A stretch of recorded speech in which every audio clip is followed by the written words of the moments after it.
So pregnant mothers இப்போ இந்த காலகட்டத்தில் வந்து நிறைய ஸ்கேன்ஸ் பண்ணுறோம். ஓகே, பட் எது முக்கியம் அப்படின்னு கேட்டிங்கன்னா ஒரு 3 ஸ்கேன் கண்டிப்பாக பண்ணணும். சம்டைம்ஸ் வந்து சில பேருக்கு இர்ரெகுலர் பீரியட்ஸ் இருக்கும்போது எனக்கு பீரியட் வந்தது, பேபி எப்போ நின்றுடுச்சு அப்படின்றது தெரியாது. ஸோ அது வந்து நம்ம பேபி சைஸ் வச்சு. அடுத்தது வந்து ரொம்ப முக்கியமான ஸ்கேன் வந்து 5th month ஸ்கேன். ஸோ அந்த அரௌண்ட் 19 to 22 வீக்ஸ்ன்னு சொல்லுவோம். ஸோ அரௌண்ட் 20 வீக்ஸ் யூஸ்வலாக பண்ணுவோம். ஸோ இது வந்து அப்போதைக்கு அந்த பிரெயின் வந்து எவ்வளோ தூரம் டெவலப், ஏன்னா பிரெயின் டெவலப்மெண்ட்டே வந்து ஒரு குழந்தை பிறந்ததுக்கு அப்புறம் ஒரு 2 years வரைக்கும் நடக்கும். ஸோ இப்போவே எப்படி நம்ம எல்லாத்தையும் சொல்ல முடியும்? அது இண்டிவிஜுவலைஸ்டு தான். அதே வந்து ட்வின்ஸ் கேரி பண்றாங்கன்னா டெஃபினெட்லி மந்த்லி ஒன்ஸ் ஸ்கேன் பண்ணுவோம். ஏன்னா ரத்த ஓட்டம்லாம் எப்படி இருக்குன்றது கூட முக்கியமா பார்ப்போம். ஸ்கேன் வந்து நிறைய பேருக்கு அந்த டவுட் இருக்கும், மேம் இத்தனை ஸ்கேன் பண்றோம், பேபி ஏதாவது அஃபெக்ட் ஆயிடுமா அப்படின்னு சொல்லிட்டு. So you should understand that ஸ்கேன்னா அது வந்து அல்ட்ராசவுண்ட், அல்ட்ராசோனிக் வேவ்ஸ்ன்னு சொல்றது வந்து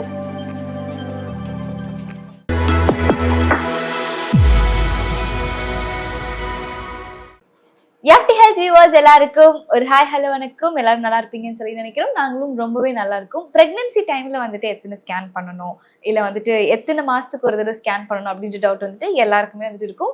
அதை பத்தி தான் வந்துட்டு இந்த வீடியோல வந்து நம்ம கேட்க போறோம். ஸோ அதுக்காக இன்னைக்கு நம்ம கூட யார் இருக்காங்க அப்படின்னு சொல்லி பாத்தீங்கன்னா டாக்டர் ஃபாத்தி முனிஷா தான் இருக்காங்க. ஸோ அவங்களும் நம்ம வெல்கம் பண்ணிடலாம்.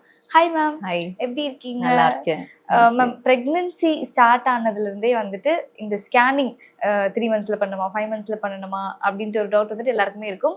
எந்தெந்த ஸ்கேன்லாம் வந்துட்டு முக்கியமா பண்ணணும் மேம்? கம்பல்சரி நீங்க எந்த பண்ணலைனாலும் சரி இந்த மந்த்ல இந்த ஸ்கேன் கண்டிப்பா பண்ணணும் அப்படின்னா என்னென்ன ஸ்கேன்ஸ் இருக்கு? ஸோ ப்ரெக்னென்ட் மதர்ஸ் இப்போ இந்த காலகட்டத்தில் வந்து நிறைய ஸ்கேன்ஸ் பண்றோம். ஓகே, பட் எது முக்கியம் அப்படின்னு கேட்டிங்கன்னா ஒரு 3 ஸ்கேன் கண்டிப்பா பண்ணணும். ஓகே, ஸோ இந்த ஃபர்ஸ்ட் ஸ்கேன்ன்றது வந்து நம்ம அட்லீஸ்ட் அந்த 3 months ஸ்கேன்னு சொல்லுவோம், NT ஸ்கேன் அப்படின்னு. அதோட வந்து அந்த டேட்டிங் ஸ்கேன் அப்படின்னு தனியா முன்னாடி பண்ணுவோம். But if you're asking me எது கிளப் பண்ண முடியும் அப்படின்னா அந்த டேட்டிங் ஸ்கேனும் NT ஸ்கேனும் அந்த 12 weeks கிட்ட, ஸோ 3 months ஆஃப் பிரெக்னன்சில நம்ம பண்ணலாம். ஸோ இது வந்து நான் எதுக்கு சொல்றேன் அப்படின்னா இங்க நம்ம சென்னையில வந்து நிறைய ஃபெசிலிட்டிஸ் இருக்கு. எல்லாருமே இந்த ஸ்கேன் சென்டர்ஸ் தடுக்கி விழுந்தா ஸ்கேன் சென்டர் இருக்கு, there are many doctors available எல்லாமே. பட் உங்களுக்கு வந்து சில ரூரல் ஏரியாஸ்ல வந்து அந்த அளவுக்கு ஃபெசிலிட்டி இல்லாத இடத்துல வந்து என்ன ஸ்கேன்ஸ் முக்கியமா அவங்க போக முடியும், அவங்கள வந்து they have to travel for it, இல்ல வந்துட்டு அவங்களுக்கு வந்து ரொம்ப கஷ்டமா இருக்கு டு ரீச் அ பிளேஸ் அப்படின்னு நினைச்சீங்கன்னா இந்த 3 ஸ்கேன் பண்ணணும். ஸோ இந்த டேட்டிங் அண்ட் NT ஸ்கேன் நான் வந்து சேர்த்து சொல்றதுக்கு ரீசன் அதுதான். ஸோ இல்லைன்னா தனியா முன்னாடியே ஒரு 6 weeksல இல்ல 8 weeksல வந்து நம்ம டேட்டிங் ஸ்கேன் பண்ணுவோம், அப்புறம் 12 வாரத்துல வந்து NT ஸ்கேன் பண்ணுவோம். ஸோ இதுல என்ன பாக்குறோம் மெயினா ஃபர்ஸ்ட் வந்து எத்தனை பிரெக்னன்சி இருக்கு, ஒரு சாக்கா இல்ல 2 சாக்கா, எப்படி இருக்கு, ட்வின்ஸா இல்ல 3, டிபெண்ட்ஸ். அது 3 monthsல நம்ம கண்டுபிடிச்சிடலாம். ஏர்லியரா தான் வந்து நமக்கு இன்னும் ஈஸியா கண்டுபிடிக்கலாம். ஓகே, சோ அது அடுத்தது வந்து நம்ம சொல்ற அந்த லாஸ்ட் பீரியட் டேட்ல இருந்து நம்ம கால்குலேட் பண்ணுவோம் அந்த பேபியோட growth எப்படி இருக்கு அப்படின்னு சொல்லிட்டு அதுக்கு மேட்ச் ஆகுதா அப்படின்னு பாக்குறோம். சோ அது ஏர்லி பிரெக்னன்சில தான் நமக்கு அந்த 12 weeks வரைக்கும் தான் நம்மளால அது உறுதியா சொல்ல முடியும். ஏன்னா சம்டைம்ஸ் வந்து சில பேருக்கு இர்ரெகுலர் பீரியட்ஸ் இருக்கும்போது எனக்கு பீரியட் வந்தது, பேபி எப்போ நின்றுடுச்சு அப்படின்றது தெரியாது. ஸோ அது வந்து நம்ம பேபி சைஸ் வச்சு எப்போ வந்து டெலிவரி டேட் அப்படின்றது நம்ம கால்குலேட் பண்ண முடியும். ஸோ இது வந்து ஏர்லி ஸ்கேன்ல தான் நம்மளால பார்க்க முடியும். பிளஸ் எந்த location, that is very important. உள்ளதான் இருக்கா, கர்ப்பப்பையில இருக்கா, இல்ல சம்டைம்ஸ் ரேரா டியூப்ல நிற்கும், which is a risky thing. So அது உள்ள இருக்கா வெளியில இருக்கா அது பார்க்கறதும் அந்த ஸ்கேன்ல. ஸோ உங்களோட அந்த சைஸ் கரெஸ்பாண்ட் ஆகுதா, உங்களோட ஜெஸ்டேஷனல் ஏஜ்னு சொல்லுவோம். அதுக்கப்புறம் வந்துட்டு எத்தனை இருக்கு, எந்த லொகேஷன்ல இருக்கு, பிளஸ் வந்து எந்த அளவுக்கு நல்லா இருக்கு, ஹார்ட் பீட் எல்லாம் நல்லா இருக்கா அப்படின்னு பார்ப்போம். அது கூட சேர்ந்து இந்த NT ஸ்கேன் அப்படின்னா நமக்கு வந்து நியூக்கல் டிரான்ஸ்லூசன்சின்னு சொல்லுவோம். ஸோ அந்த முதுகு லைக் உங்களுக்கு கழுத்து பின்னாடி இருக்கிற அந்த சதையை அந்த மெஷர் பண்ணுவாங்க. Plus there are certain other things we see. இது எதுக்காக பார்க்குறோம்னா நமக்கு யூஸ்வலா இந்த 3rd monthல வந்து இந்த டவுன் சிண்ட்ரோம் இதெல்லாம் கேள்விப்பட்டிருப்பீங்க. டவுன் சிண்ட்ரோம், இன்னும் கொஞ்சம் ஃபியூ சிண்ட்ரோம்ஸ் இருக்கு, ஜெனடிக் சிண்ட்ரோம்ஸ், குரோமோசோமல் டிசார்டர்ஸ்னு சொல்லுவோம். ஸோ அதோட ஒரு ஸ்கிரீனிங் டெஸ்ட் தான். ஓகே, ஸோ பிளஸ் அந்த டைம்ல டெவலப் ஆகிருக்க இப்போ வந்து ரொம்ப அட்வான்ஸ்டா இருக்கு நம்ம மிஷின்ஸ் எல்லாம். ஸ்டில் அந்த பேபி வந்து பாத்தீங்கன்னா அந்த டைம்ல வந்துட்டு ஒரு 6 centimeter தான் இருக்கும். Okay, S. ஸோ அப்பவே வந்து நம்மளால நிறைய வந்து அப்போ டெவலப் ஆயிருக்க ஆர்கன்ஸ் எல்லாம் நம்மளால பார்க்க முடியுது ஒரு அளவுக்கு. ஓகே, ஸோ ஏதாவது பிரச்சனைனா அப்பவே கண்டுபிடிக்கலாம். ஸோ இது ஃபர்ஸ்ட் ஸ்கேன். அடுத்தது வந்து ரொம்ப முக்கியமான ஸ்கேன் வந்து 5th month ஸ்கேன். ஸோ அந்த அரௌண்ட் 19 to 22 வீக்ஸ்ன்னு சொல்லுவோம். ஸோ அரௌண்ட் 20 வீக்ஸ் யூஸ்வலா பண்ணுவோம். ஸோ இது வந்து டார்கெட் ஸ்கேன் அப்படின்னு சொல்லுவோம், இல்ல அனாமலி ஸ்கேன்னு சொல்லுவோம். ஸோ இதுல வந்து ஸ்ட்ரக்சர்ஸ், உறுப்புகள் எல்லாம் வந்து நல்லா இருக்கா அப்படின்னு பாக்குறது. ஸ்ட்ரக்சர்ஸ் தான் பாக்குறோம். ஃபங்க்ஷன்ஸ் வந்து நிறைய பேர் கேட்பாங்க. ஃபங்க்ஷன்ஸ் வந்து நம்மளால பிரெயின் நல்லா ஃபங்க்ஷன் ஆகுதான்றது வந்து பார்க்க முடியாது. அப்போ ஐக்யூ லெவல்ல டெஸ்ட் பண்ண டெஃபினெட்லி ஐக்யூ வந்து நம்ம ஸ்கேன்ல பார்த்து சொல்லவே முடியாது. ஓகே, பட் அப்போதைக்கு அந்த பிரெயின் வந்து எவ்வளவு தூரம் டெவலப், ஏன்னா பிரெயின் டெவலப்மெண்ட்டே வந்து ஒரு குழந்தை பிறந்ததுக்கு அப்புறம் ஒரு 2 years வரைக்கும் நடக்கும். இப்பவே எப்படி நம்ம எல்லாத்தையும் சொல்ல முடியும்? அந்த ஸ்டேஜுக்கு என்ன இருக்கு, ஹார்ட் எப்படி இருக்கு, அந்த 4 சேம்பர் இருக்கா, கிட்னிஸ் எப்படி இருக்கு, ஸோ இதெல்லாம் வந்து நம்ம வந்து கை கால் எல்லாம் எப்படி இருக்கு, இதெல்லாமே பார்க்க முடியும், நிறைய விஷயம் பார்க்க முடியும். ஸோ அந்த ஸ்கேன் அந்த டைம் தான் ஏன் பண்றோம் அப்படின்னா, நமக்கு ஏதாவது பிரச்சனைனா அப்போ கண்டுபிடிச்சாதான் நம்மளால ஏதாவது பண்ண முடியும். பிகாஸ் ஆஸ் பர் லா 22 வீக்ஸ்க்கு மேல வந்து நம்ம ஒரு பிரெக்னன்சியை டெர்மினேட் பண்ண முடியாது. So this is the best time to C அந்த ஸ்கேன். மூணாவது ரொம்ப பண்ற இம்பார்ட்டன்ட் ஸ்கேன்னா ஒரு growth scan.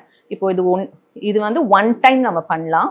Okay, we can do it 2 times, 3 times, 4 times depending on your அந்த இண்டிவிஜுவல் பர்சன், அந்த இண்டிவிஜுவல் மதருக்கு என்ன ப்ராப்ளம்ஸ் இருக்கு, அந்த பிரெக்னன்சி எப்படி இருக்கு, ஹை ரிஸ்கா லோ ரிஸ்கா. ஸோ நான் சொல்றது வந்து லோ ரிஸ்க். எஸ், ஸ்பான்டேனியஸா கன்சீவ் ஆகி ஒரு லோ ரிஸ்க் பிரெக்னன்சி இருந்துச்சுன்னா ஒரு growth ஸ்கேன். இது எப்போ பண்ணணும்னு கேட்டீங்கன்னா அது வந்து அவங்க டாக்டர் டிசைட் பண்ணுவாங்க. ஓகே, ஏன்னா அவங்க கை வச்சு பார்த்து பேபி நல்லா வளருதான்னு சொல்லிட்டு அந்த ஃபண்டல் ஹைட்னு சொல்லுவோம். ஸோ அதை பார்த்துட்டு அவங்க நல்லா இருக்கு அப்படின்னா she might give you the scan at 7 months இல்ல 8 monthsல பண்ண சொல்லுவாங்க. ஸோ அது வந்து completely depends on the doctor and the patient. These are the 3 main scans that we do. Okay, இது தவிர வந்து காம்ப்ளிகேஷன்ஸ் இருக்கும்போது அடிஷனல் ஸ்கேன்ஸ் கண்டிப்பா தேவைப்படும். அது இண்டிவிஜுவலைஸ்டா தான் நம்ம பண்ண முடியும். அது இப்போ பேசணும்னா நிறைய பேசலாம், பட் அது ப்ராபப்லி நம்ம இன்னொரு வீடியோக்கு ரிசர்வ் பண்ணி. Yeah sure ma'am. நீங்க சொன்னீங்க இந்த மாதிரி ஃபர்ஸ்ட் எடுக்க போற ஸ்கேனுக்கு வந்துட்டு எங்க வந்துட்டு இருக்கு, முதல்ல டியூப்ஸ்ல கூட நிக்கும் அப்படின்னு சொல்லி நீங்க சொல்லியிருந்தீங்க. ஸோ இந்த மாதிரி டியூப்ஸ்ல இருந்தா கூட இப்போ நீங்க அவங்க பிரெக்னன்சி டெஸ்ட் எடுக்கும் போது அவங்களுக்கு பாசிட்டிவ் தான் காட்டுமா? ஆமா, பிகாஸ் அவங்க பிரெக்னெண்டா தானே இருக்காங்க. ஸோ பாசிட்டிவா தான் காட்டும். நம்ம பிளட் டெஸ்ட் பண்ணும்போது அது பீட்டா ஹெச்சிஜின்னு சொல்லுவோம், அந்த பிளட்ல பாக்குற ஹார்மோன். அதுக்கு வந்து டபுளிங் டைட்டர்ஸ்னு ஒண்ணு இருக்கு. தட் இஸ் இன்னைக்கு நம்ம எடுத்துட்டு 48 hours கழிச்சு திருப்பி ரிப்பீட் பண்ணா அது ஓரளவுக்கு டபுள் ஆகி இருக்கணும் நமக்கு. ஸோ அப்படி இருந்தா யூஸ்வலி இட் இண்டிகேட்ஸ் தட் அது யூட்ரஸ்குள்ள தான், கர்ப்பப்பையில தான் இருக்கு அப்படின்னு. டியூப்ல இருக்கும் போது அந்த வேல்யூ வந்து கொஞ்சம் கம்மியா இன்க்ரீஸ் ஆகும். அந்த அளவுக்கு டப்ளிங் வராது. தட்ஸ் an இண்டிகேஷன், பட் அதை வச்சு மட்டும் சொல்ல முடியாது. ஸோ நம்ம வந்துட்டு ஸ்கேன் தான் is the best thing to identify அது உள்ள இருக்கா வெளியில இருக்கா. ஓகே மேம், நீங்க பேசிக்கான ஒரு 3 ஸ்கேன் வந்துட்டு சொன்னீங்க. ஸோ இதை தாண்டி வந்துட்டு இந்த ஸ்கேன் வேணும்னா எடுத்துக்கலாம் அப்படின்னு சொல்லணும்னா நீங்க எந்த ஸ்கேன் வந்துட்டு சொல்லுவீங்க? ஸோ வேணும்னா எடுத்துக்கலான்றது ஒன்றும் கிடையாது. Okay, it is if your doctor things இது இண்டிகேட்டட் உங்களுக்கு வேணும் அப்படின்னு நினைச்சாங்கன்னா அவங்க சொல்லுவாங்க. ஓகே, ஸோ நம்ம இப்போ ருட்டீனா வந்துட்டு நம்ம பார்க்கும்போது we do a dating scan. ஒரு 6 weeksலயோ ஒரு 7 weeks பிரெக்னன்சி கன்ஃபார்ம் ஆனா ஏர்லியராகவே இந்த மாதிரி டியூபல் பிரெக்னன்சியா, ஒரு பிரெக்னன்சி, 2 பிரெக்னன்சி, நல்லா இருக்கா, ஹார்ட் பீட் வந்திருக்கா அப்படின்னு பாக்குறதுக்கு we usually do 6 weeks to 8 weeksல ஒரு ஸ்கேன் பண்ணிடுறோம். இல்லை நல்லா இருக்கு அப்படின்னா அடுத்த ஸ்கேன் வந்து 12 weeksல நம்ம கூப்பிடுறோம். ஸோ அதுக்கப்புறம் 5th month ஸ்கேன் தான் பண்ணுவோம். இதுக்கப்புறம் வர அந்த growth ஸ்கேன்ஸ் தான் நம்ம டிசைட் பண்றோம். ஸோ சப்போசிங் ஒரு பேபிக்கு வந்து நம்ம வளர்ச்சி கம்மியா இருக்குன்னு நமக்கு தோணுது, doctor is thinking that it's less, கை வச்சு பார்க்கும்போது இல்ல ப்ரீவியஸ் ஸ்கேன் பார்க்கும்போது இல்ல வந்துட்டு ப்ரீவியஸா ஹிஸ்டரி அந்த மாதிரி முன்னாடி இருந்த பிரெக்னன்சில ஏதாவது காம்ப்ளிகேஷன் இருந்திருக்கு அப்படின்னா அவங்க கொஞ்சம் ஃப்ரீக்வெண்டா growth ஸ்கேன்ஸ் கேட்பாங்க. மேபி மந்த்லி ஒன்ஸ் அந்த மாதிரி கேட்கலாம். ஓகே, அது இண்டிவிஜுவலைஸ்டு தான். அதே வந்து ட்வின்ஸ் கேரி பண்றாங்கன்னா டெஃபினெட்லி மந்த்லி ஒன்ஸ் ஸ்கேன் பண்ணுவோம். ஏன்னா ரத்த ஓட்டம்லாம் எப்படி இருக்குன்றது கூட முக்கியமா பார்ப்போம். நமக்கு வந்து அந்த இன்டர்வல் growthன்னு சொல்லுவோம். இந்த ஸ்கேனுக்கும் அந்த ஸ்கேனுக்கு அந்த growth நல்லா இருக்கா அப்படின்னு பாக்குறதுக்கு ஃப்ரீக்வென்ட் ஸ்கேன்ஸ் இருக்கும். இப்போ ஒருத்தங்களுக்கு வந்துட்டு growth கொஞ்சம் கம்மி ஆயிட்டே வருது அப்படின்னா நம்ம டாப்லர் ஸ்கேன்னு ஒரு ஸ்பெஷல் ஸ்கேன் இருக்கு. ஸோ தட் பேபிக்கு வந்து போற அந்த பிளட் ஃப்ளோ எப்படி இருக்குன்னு பாக்குறோம். ஸோ growth ரெஸ்ட்ரிக்ஷன், growth கம்மியா இருக்கு அப்படின்னா அந்த பிளட் ஃப்ளோல ஏதாவது பிரச்சனை இருக்கா அப்படின்னு அது கொஞ்சம் ஃப்ரீக்வெண்டா மானிட்டர் பண்ணிட்டு வருவோம். ஸோ இதெல்லாம் பண்ணும்போது நமக்கு வந்துட்டு அந்த பேபியும் அந்த மதரையும் வந்துட்டு ஹவு இஸ் த ஹெல்த் அப்படின்னு நம்ம பார்த்துட்டு வரோம். when do we decide for delivery என்றது கூட அந்த ஸ்கேன்ஸ் வச்சு நம்ம டிசைட் பண்ணலாம். ஓகே மேம், நீங்க சொன்னீங்க முன்னாடி இப்போ நிறைய பேருக்கு வந்துட்டு irregular periods வந்துட்டு இருக்கும். ஸோ நம்மளால வந்துட்டு அந்த வீக் கரெக்டாக வந்துட்டு கால்குலேட்டே பண்ண முடியாது. ஸோ அப்படி இருக்கிறவங்களுக்கு வந்து இப்போ ஒரு ட்வின்ஸ் வந்துட்டு அவங்க கன்சீவ் பண்றாங்க அப்படின்னு இருக்கு இன் கேஸ் அப்படி இருந்தா இப்போ ஒரு 5 monthsல வந்துட்டு ஒரு பேபி ஹெல்த்தியா இருக்கு, ஒரு பேபி வந்துட்டு வீக்கா இருக்கு, அந்த மாதிரி இண்டிகேஷன்ஸும் நம்மளுக்கு இந்த ஸ்கேன்ல பார்க்க முடியும். பார்க்கலாம். ஹெல்த்தியா வீக்கான்றதோட it is mostly that growth எப்படி இருக்குன்றது, இல்ல ஏதாவது ஒரு அனாமலி அப்படின்னு சொல்றோம், ஏதாவது ஒரு ஸ்ட்ரக்சரல் ப்ராப்ளம் ஏதாவது இருக்கு அப்படின்னாலுமே நம்ம அதுல வந்து ஒரு பேபி நார்மலா இருக்கலாம், ஒரு பேபிக்கு ஹார்ட்ல ஏதாவது ப்ராப்ளம் இருக்கலாம். So these things can be found out on scan. So in that case நம்ம என்ன பண்ணோம், அடுத்த மூவ் என்னவா இருக்கும்? அது வந்து கம்ப்ளீட்லி டிபெண்ட்ஸ் ஆன் என்ன ப்ராப்ளம், ஓகே, அந்த பேஷண்ட் அந்த பேபிக்கு என்ன problem, what is the couple's decision, இந்த மாதிரி நம்ம பார்த்துட்டு தான் டிசைட். மேம் ஸ்கேன் அப்படின்னாவே நிறைய இன்ஸ்ட்ருமெண்ட்ஸ் வந்துட்டு இன்வால்வ் ஆயிருக்கும். ஸோ பிரெக்னன்சி டைம்ல அவ்வளோ ஸ்கேன்ஸ் பண்ணலாமா ஒரு மாதிரி? ஓகே, ஸோ பிரெக்னன்ஸ் இந்த ஸ்கேன் வந்து நிறைய பேருக்கு அந்த டவுட் இருக்கும், மேம் இத்தனை ஸ்கேன் பண்றோம், என் பேபி ஏதாவது அஃபெக்ட் ஆயிடுமா அப்படின்னு சொல்லிட்டு. So you should understand that ஸ்கேன்னா அது வந்து அல்ட்ராசோனிக் வேவ்ஸ்ன்னு சொல்றது வந்து it is sound waves. Okay, இந்த சவுண்ட் வேவ் வந்து ரேடியேட் அயோனைசிங் ரேடியேஷனே கிடையாது. ஓகே, ஸோ எத்தனை ஸ்கேன் வேணாலும் பண்ணலாம், பேபி அஃபெக்ட் ஆகாது. ஸோ அந்த சவுண்ட் வேவ் போய் அதை ஹிட் பண்ணி அது திருப்பி நமக்கு ஒரு இமேஜா வருது. It does naught cos any problem. நம்ம ரொம்ப வருஷமா ஸ்கேன்ஸ் இருக்கு, we are all doing it. அது ரொம்ப இட் இஸ் அட்வான்டேஜஸ், அதனால பிரச்சனை கிடையாது. இப்போ நிறைய அட்வான்டேஜோட வந்திருக்கு. ஏன்னா இப்போ அந்த ஃபர்ஸ்ட் பேபி அந்த ஸ்கேன் எல்லாம் வந்துட்டு வீடியோவாகவே வந்து முதல்ல ஃபோட்டோஸ் எடுப்பாங்க, இப்போ வீடியோஸாகவே எடுத்து அவங்க மெமரிஸ் அப்படியே சேவ் பண்ணி வச்சுக்கிறாங்க. ஸோ டெக்னாலஜி டெவலப்மெண்ட் ஆகும்போது பேரண்ட்ஸுக்குமே அந்த ப்ரெக்னன்சி வந்துட்டு ரொம்ப ஹாப்பியாக முடியுதுன்னு நினைக்கிறோம்.